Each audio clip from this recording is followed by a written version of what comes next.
Okay, so today we're gonna do our next series outside. It's a beautiful day in Alberta in January, almost February. I can't believe it that I'm actually standing here in a very light jacket.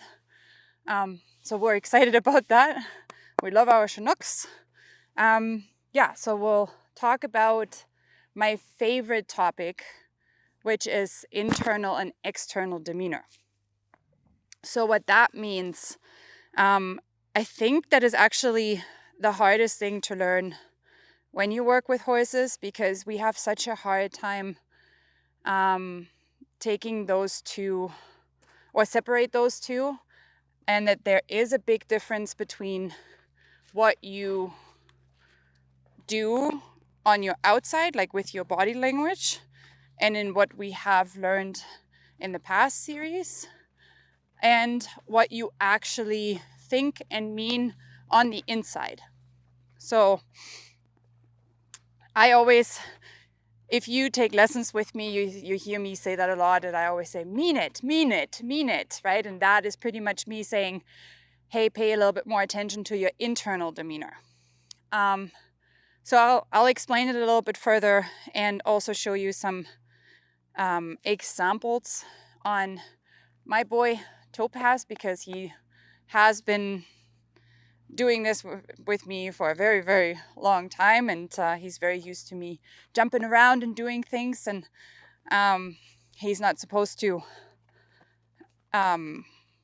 listen to it, or I shouldn't say he's not supposed to. He can pretty much do whatever he wants to do, but he learned when he actually has to listen to my body language and when he doesn't have to listen to it. So he's an absolute pro at that, which makes him so relaxed, right? And that's why he's always so chill when, no matter where we go, no matter what happens around him, he can totally rely on my body language. And if I'm quiet, then he knows that nothing is going on and that he can be quiet too and rest. Doesn't have to worry about anything.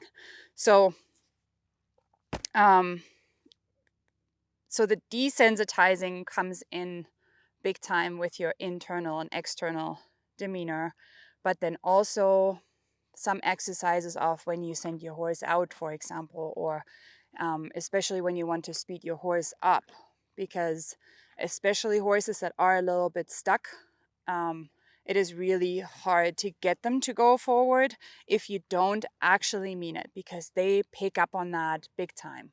So when we desensitize them to the stick, and we can do anything with the stick, whatever we want to do, and our body language doesn't tell them to react to it, then it will be really hard to actually just send them forward with the stick, because they already learned that the stick doesn't mean anything, and that they only are supposed to go forward if our internal demeanor says so.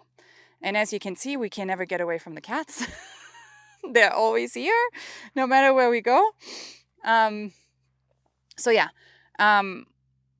Which means that, good, good,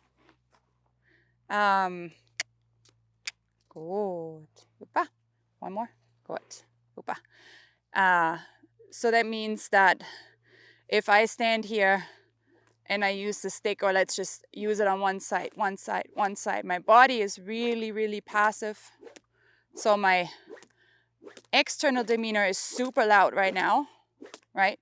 My arm is shaking and I can bring my arm up and I can do things with my whole body, but my internal demeanor is not telling him to do anything.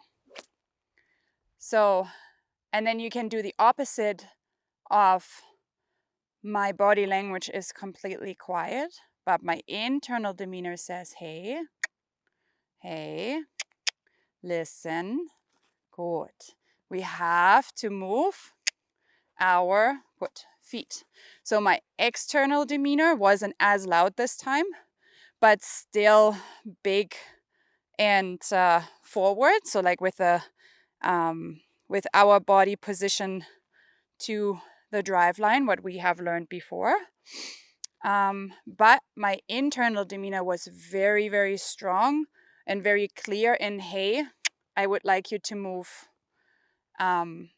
that shoulder. So if I say that again, I really want you to move that shoulder. Excellent.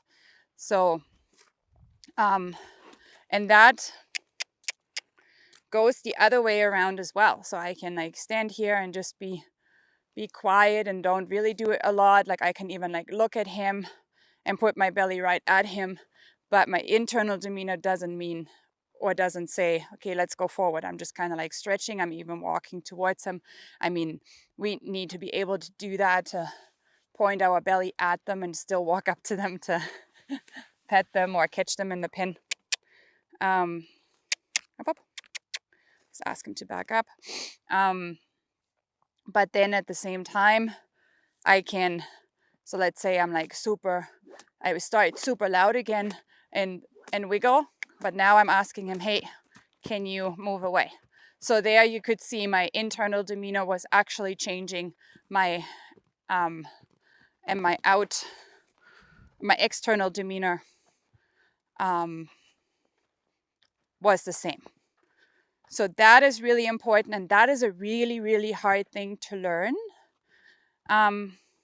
If you don't have it yet, like if that internal demeanor doesn't come easy to you, it is definitely a little bit harder to learn and to practice, but absolutely possible. And for sure, at some point, it will be just like that, and you'll be like, oh, I got it. I feel it now. And that's exactly what it is. It's a feel, right? Like you will be able to feel your horse actually moving away from your energy instead of just listening to a command. And that would be would be really important. Here's a good example where he did not listen to my internal demeanor because I was very low. I didn't really ask him to do anything, but I was doing an upwards motion like this. And then he's giving me the upwards motion, which is not what I'm asking him right now.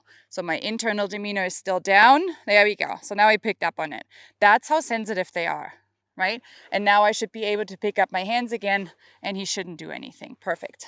So he shouldn't just listen to my arms moving or doing something. Oh, sorry, touched him there. And same thing there, like I should be able to touch him here, and he shouldn't do anything because my internal demeanor doesn't say anything. So I'm very happy that he just did that, because it's a very good thing to see. And then we just need to explain it a little bit better to them again, that I actually didn't really mean anything at the moment. And that I can absolutely stand here and move my body however I want to move it, and you're not supposed to move at all. So I can do whatever. So see, now I just keep going. He wants to jump with me. That's cute, but not quite what I'm asking for. So I keep jumping, and up, lots of up motion because he's thinking up a lot. Good. And there he didn't react to it. Good job. And then I say, exactly, I was actually just being goofy jumping around. I didn't need you to do anything. And that's how our communication gets better and better and better, if we practice our internal and external demeanor. So then there's 3 ways of how we can have our body language. And that is neutral, active, and passive. And without saying those 3 words, I have explained some of them a little bit already. But if you can get all 3 like very solid, and you understand the 3, and especially understand the difference between neutral and passive, then you will see a big difference in the relationship with your horse. So let's start with active. Is actually the easiest. You're actively asking your horse to do something, right? So let's say I actively ask him now to lift his feet. So I actually bring my energy up. Good, super. And I actively ask him, good, excellent. Can you bring that foot up? Now he's even bringing the other one up. Very good. Excellent. And I'm asking him for the other one. Up, good, and the other one. Excellent, good boy. Just walk away from the exercise for a bit here. Very good. So there I actively asked him to do something. I was very clear in my external demeanor, but also my internal demeanor. That he gave me the wrong answer. I just asked him to step back a bit. No, opposite. Good. Very good. So yeah, active. I asked him actively about internal. I asked him actively about the Spanish walk by using my external demeanor, bringing my body language up, thinking up, and then my internal demeanor also meaning, hey, can you actually bring your energy up? And I'm actively asking you, can you bring that foot up? Perfect. Good boy.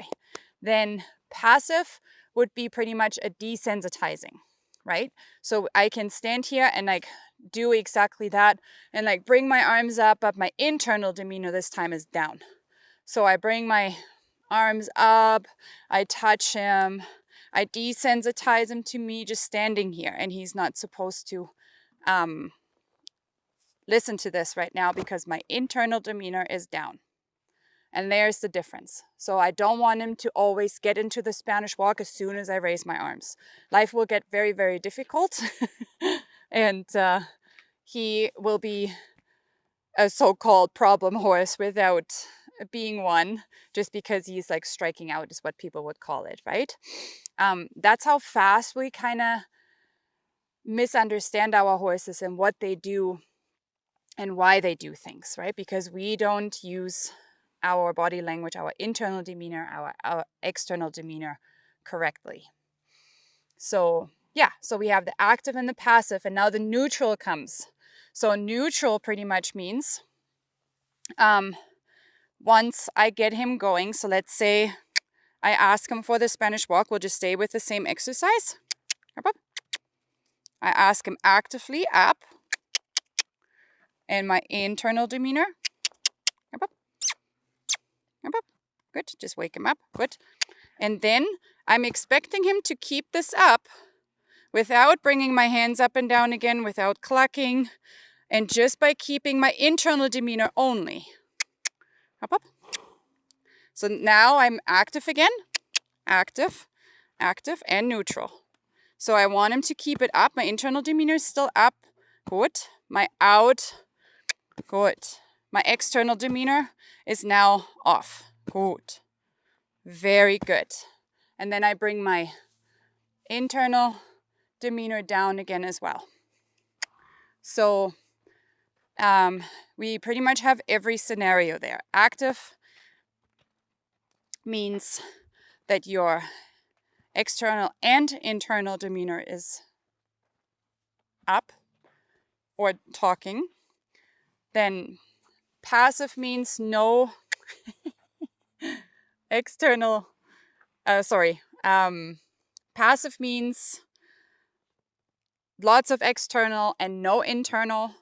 And then neutral means lots of internal and no external, if that makes sense. So you probably have to go back here and listen to that again. It's very, it's a little confusing, but that's how we get our horses to be super soft, especially with a neutral, right? So that we're not just active and passive, but that we have the neutral as well, where we don't constantly have to ask. Like I don't want to like constantly be, hello. There's horses over there. I don't want to be constantly active and asking him, hey, another step, and another step, and another step, and another step. I would rather him listen to the task once. So actively asking, come, up, internal, external, good. And then I go back to neutral, good. And ask him if he can keep the exercise up, active again, neutral, good. And we keep doing it. Good. Up. Good. Good. Until Excellent. I take my internal demeanor down as well.